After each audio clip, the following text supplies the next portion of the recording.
Good morning, students. Today we will learn about the concept of consumer behavior. उपभोक्ता व्यवहार की धारणा। उपभोक्ता व्यवहार की धारणा समझने से पहले सबसे पहले हमें दो चीज़ें पता होनी चाहिए। फर्स्ट है उपभोक्ता किसे कहते हैं। उपभोक्ता क्या है। उपभोक्ता कोई भी व्यक्ति, कोई संस्था या व्यक्तियों का समूह या परिवार कोई भी हो सकता है, लेकिन उसके लिए एक शर्त भी है कि वह किसी वस्तु की उपयोगिता का प्रयोग करे। अगर वह उपयोगिता का प्रयोग करता है तो वह उपभोक्ता कहलाता है। अब उपयोगिता क्या होती है।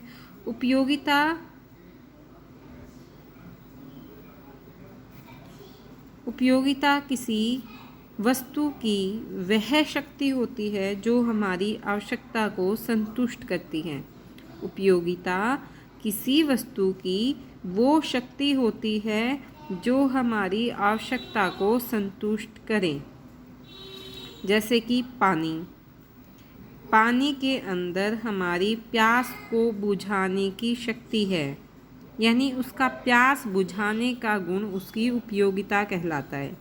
जैसे कि ये इस बुक की शक्ति क्या है, इस बुक का गुण क्या है, ये हमें हमारे सिलेबस का ज्ञान करवाती है, हमें हमारी विषय वस्तु के बारे में जानकारी उपलब्ध करवाती है और हम उसकी इस उपयोगिता का प्रयोग करते हैं तो हम उपभोक्ता कहलाते हैं। अगर आप इस किताब को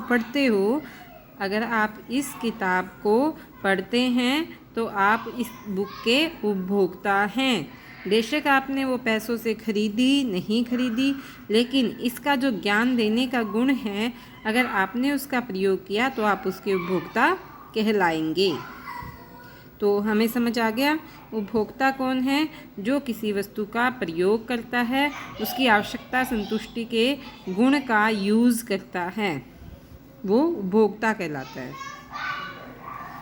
उपभोक्ता विवेकशील व्यक्ति होता है और यह सीमित आय को वस्तुओं और सेवाओं पर खर्च करता है और अपनी आवश्यकताओं को संतुष्ट करता है। हम सभी कुछ न कुछ खरीदते हैं, हम सभी की बहुत सारी आवश्यकताएं हैं और उन आवश्यकताओं की पूर्ति के लिए हमारे पास थोड़े से पैसे होते हैं, सीमित आय होती है। हम उन्हें वस्तु और सेवाओं पर खर्च करते हैं और जो वस्तु और सेवा हमें प्राप्त होती है उससे हमारी आवश्यकता संतुष्ट होती है। तो इस लेसन में हमें क्या पढ़ना है, उपभोक्ता व्यवहार। उपभोक्ता के बारे में हमें पता लग गया कि उपभोक्ता वो व्यक्ति है जो किसी वस्तु की उपयोगिता का प्रयोग करता है, और उपभोक्ता का व्यवहार अब हम पढ़ने जा रहे हैं।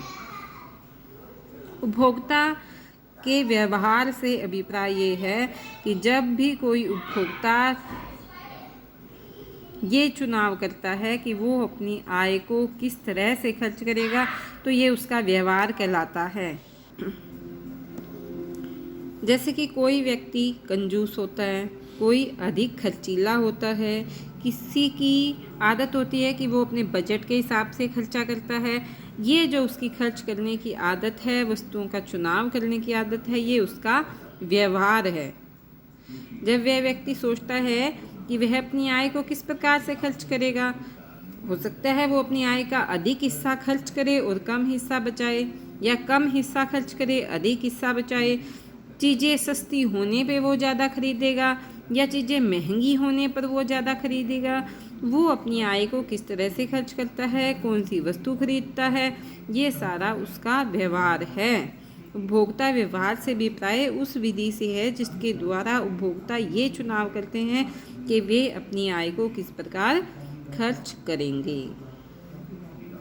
यानी उपभोक्ता व्यवहार क्या है, हम अपने पैसों को किस तरह से खर्च करते हैं, हम अपने पैसे से क्या सामान लेकर आते हैं, यही हमारा व्यवहार है। और हम सब अगर किसी वस्तु को खरीद रहे हैं, उसका प्रयोग कर रहे हैं, तो हम उपभोक्ता हैं।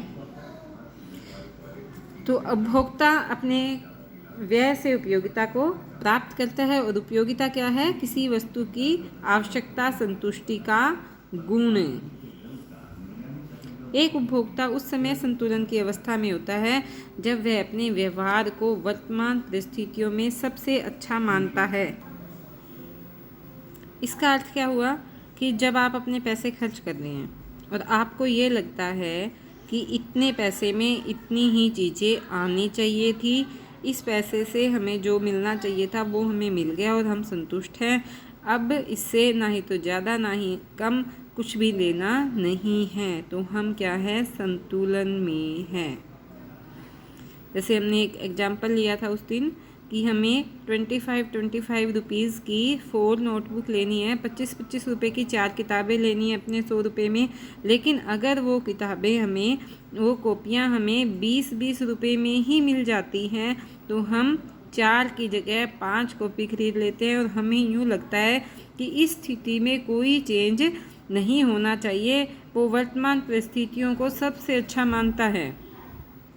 जब तक परिस्थितियों में परिवर्तन ना हो वो कोई परिवर्तन करना पसंद नहीं करता। परिस्थितियों में परिवर्तन कैसे, एकदम से मान लो टीचर ने 5 की जगह कुछ 6 नोटबुक मंगवा ली या कोई मैप मंगवा लिए या पेन मंगवा लिए, फिर आपको चेंज करना पड़ेगा अपने व्यवहार में। आपको नोटबुक कम खरीदनी पड़ेगी, आपको पेन पे पैसे खर्च करने पड़ेंगे, मैप पे पैसे खर्च करने पड़ेंगे, यानी आप उस स्थिति में परिवर्तन ले आएंगे। लेकिन जब तक परिस्थिति में कोई परिवर्तन ना हो, आप कोई भी परिवर्तन करना पसंद नहीं करते। यही स्थिति उपभोक्ता के संतुलन की स्थिति है। इसमें वस्तु से मिलने वाली उपयोगिता और जो पैसा आप खर्च कर रहे हो, जब आप पैसा दोगे तो आप जो पैसे से आपको उपयोगिता मिलती है उसको छोड़ोगे, तो पैसे की जो उपयोगिता है उसका त्याग और वस्तु से मिलने वाली उपयोगिता दोनों बराबर हो जाएं तो आप संतुलन में होते हो। जितने आपने पैसे खर्च किए, जितने पैसे उसको दिए, उतनी की उतनी उपयोगिता आपको मिल गई, तो आप अपने व्यवहार को वर्तमान परिस्थितियों में सबसे अच्छा मानेंगे। लेकिन परिस्थितियों में कोई परिवर्तन नहीं होना चाहिए। इसका अर्थ क्या है कि आपकी आय में परिवर्तन ना हो और आपकी ज़रूरतों में कोई चेंज ना हो या बाज़ार कीमतों में कोई परिवर्तन ना हो, बाकी जितनी भी परिस्थितियां हैं वो सारी वही रहें, तो उपभोक्ता संतुलन में होगा।